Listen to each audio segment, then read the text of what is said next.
Microsoft's making significant changes to how they report Xbox revenue. Let's take a look.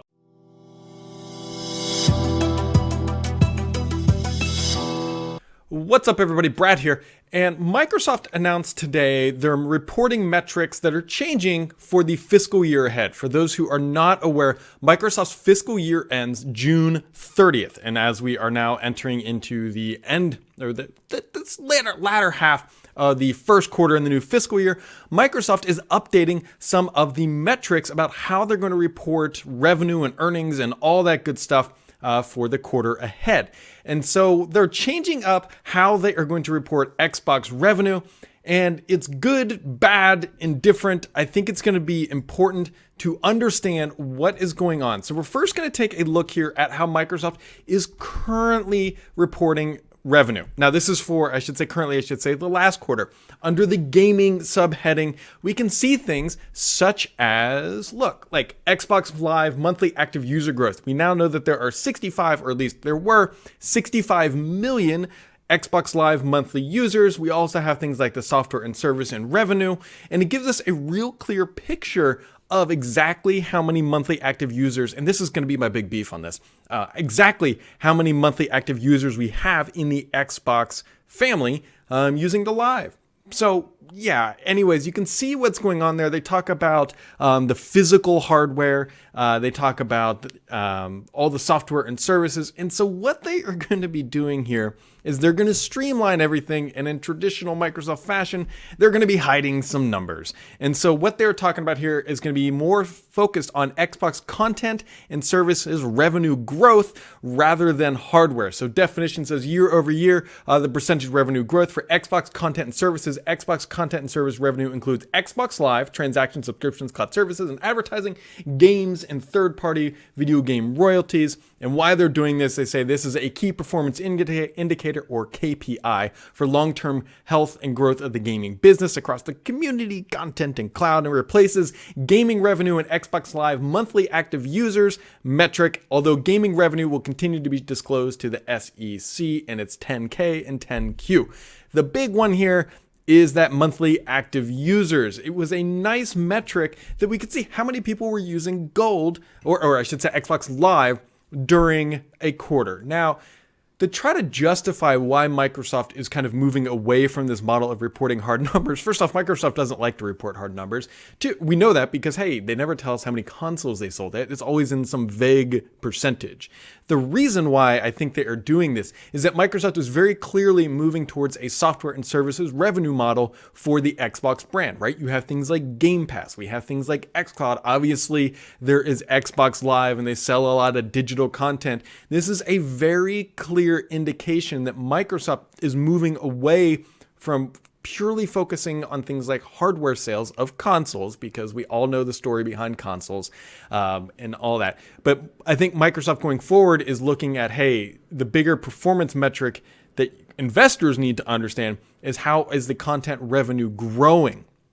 So it's a big deal in one aspect because it's indicating the shift, and this is the official formality that Microsoft is indicating the shift away from a hardware-based model to a software and services model, which is how the rest of the company operates. Now, some people are going to interpret this and be like, oh my God, they're getting out of the console business. The consoles are gone. No, that is absolutely not the case. The key here for Microsoft, and we've known this for generations, most console makers do not make money on the console hardware sales, right? They make it on the revenue. They make it, or not on the revenue, they make it on the royalties from games. They make it from the accessories. And this is Microsoft officially saying, look, we don't expect to make a ton of money to being material to the investors. And if you don't know what material means, it means substantive in the way that it impacts operations, meaning that if something were to go wrong, it could upset or unseat the company's stability. This is absolutely not material to the company's operations. So I'm talking a lot with the hands here because it's an interesting twist. It's a real interesting twist about the official formality that, hey, Xbox is a software and services brand. It is not a hardware and console brand for the long term, at least when it comes to making the bottom line dollars. And when it comes to investors, Microsoft is arguing that is what matters most. The income and the revenue and it all generates from the software and services, not from the consoles. That's why they're not going to longer report that. It's annoying, though, having said that they're no longer going to talk about explicitly the Xbox Live active number user base. We're going to get percentages, which potentially how they report it, we might be able to figure out. If we know that there were 64 million Xbox Live users last quarter, if they say, hey, there's a 10% growth, we can continue to string along that number and should be able to figure it out. But if they don't report that number clearly, which I suspect they're not, they're probably going to say something like we have something like active subscriptions, which could be Live, which could be Game Pass, which could be Game Pass Ultimate. And it just muddies up the water, and it's going to make it really hard to drill down. And so it's annoying because as an enthusiast, as somebody who likes the business model stuff, knowing more details is always better about understanding the pure health of the business. So now it's going to be up to things like talking to insiders at the company, trying to understand where things are going and how Microsoft is shifting. But if there was any doubt that Microsoft is going all in on xCloud, on its gaming, on everything else, this is actually a pretty good indicator of that. I can guarantee you guys there's going to be a headline that Microsoft's getting out of the hardware business is going to be the headline. It's going to be absolutely wrong. Do not think that. This is a purely business move. But I still want those monthly active user numbers. It's interesting because Microsoft just announced on their team side, their other enterprise software side, about the monthly active. Anyways, I digress. So there you go, guys. That is kind of what's happening with that change. It's not something that I think people should overreact to, but for somebody like myself who reports on this stuff, it's going to be a pretty big shift because now the challenge is going to be, what information do they deliver on a baseline metric? What I'm hoping, and what they should do if they're a good company, is give us these same numbers for the previous quarter so that we can understand the benchmarking of growth and scale. If it's just purely percentage based, it's going to make life even more pain in the butt. And technically, I don't think they have to give us previous information. But Microsoft, if you're listening, it would be super helpful because they're going to come out and say, hey, there was a 12% growth. Great. There's no basis for that growth. And so figuring it out is going to be a challenge. I don't think that this is some sort of alarm bells that things are going poorly in the Microsoft org, anything like that. If you're not familiar with Microsoft, they love, if you want to get promoted at Microsoft, you walk in and say, hey, I've got a new software as a service for our company. And they will say, okay, here's some money, go make it happen. And you will get promoted if it does well. And that is what Phil Spencer has done to Xbox. Remember, when he took over, it was primarily a disk-based system. It was primarily, you go up and grab the white box off the shelf, the Xbox or whatever color it was. You put your disc in, you play, you maybe pay for gold, and there you go. And now we have things like Game Pass. Now we have things like Game Pass Ultimate. And now we have things like xCloud. Well, we'll soon have xCloud. And so I'll be curious.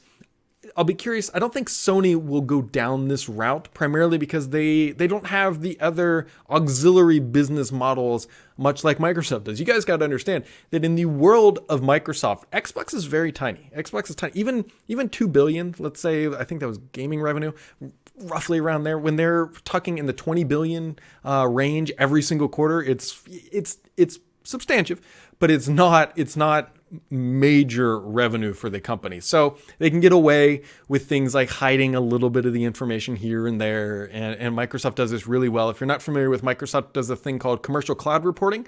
There is nothing at Microsoft called commercial cloud. It is purely a paper business reporting structure that does not align to anything else. So knowing all this, I would love to know what you guys think. Is this going to be a change? Is this going to be anything else that kind of impacts how you think about Microsoft? It really shouldn't.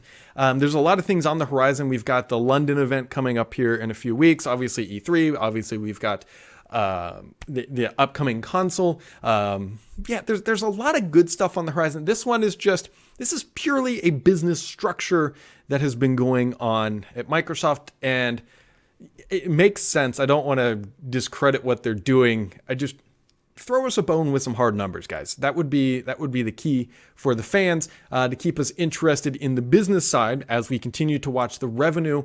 And gaming revenue, again, will still be reported so we can understand how holistically this organization ties into the mothership of Azure, Office and Windows and all that stuff. It's not that information is going away. It's just that it's going to become a little bit harder to understand. So if you missed those slides, here's, take one last look at this. You can go find these, by the way, on the Microsoft investor site, and I'm going to do a full write-up with links down below for you to go find that. But here you go, guys. Here's the Xbox content and services revenue growth that Microsoft is going to be reporting going into the next fiscal year. Hopefully this works out well and we can understand it as time goes on. But that's what you guys need to know. Thanks for tuning in, and we'll catch all of you right back here next time.